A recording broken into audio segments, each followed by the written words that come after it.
Hello crafty friends! Today's video is where I make a card using the parameters from this week's craft roulette.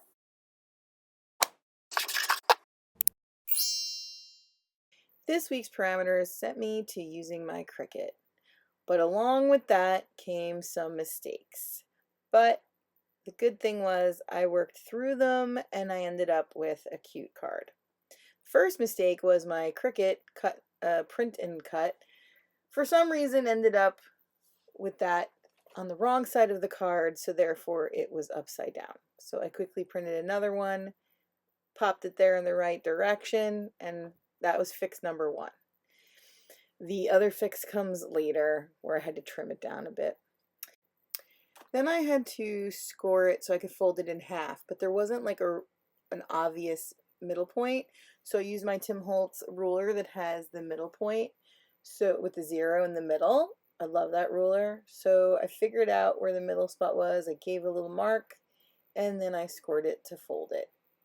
Now I use the Echo Park digital kit for Harry Potter for one of my parameters. Actually, that sort of works out for two because Maggie Smith is an element. So I used Harry Potter for that because she was in the movie or movies. And then I thought a lot of kids have Harry Potter birthday themes, so then I figured that would work for my birthday parameter.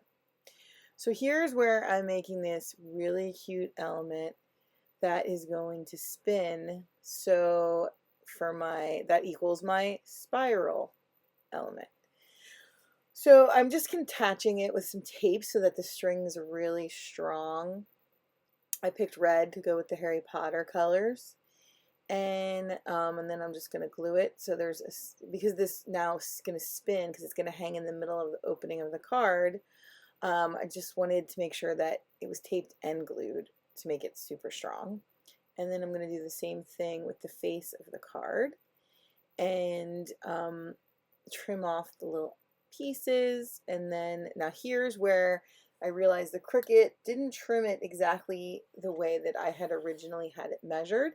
I've done this card one other time with a different theme and it worked perfectly. It was with emojis. I don't know what happened with my file. I have to look and see. But I said, you know what? I have it halfway done. I'm going to make it work. So I'd end up just trimming it. That's what I'm doing here so that all that extra white pieces go away. I mean, it's not a standard card size anyway, so I figured it was fine.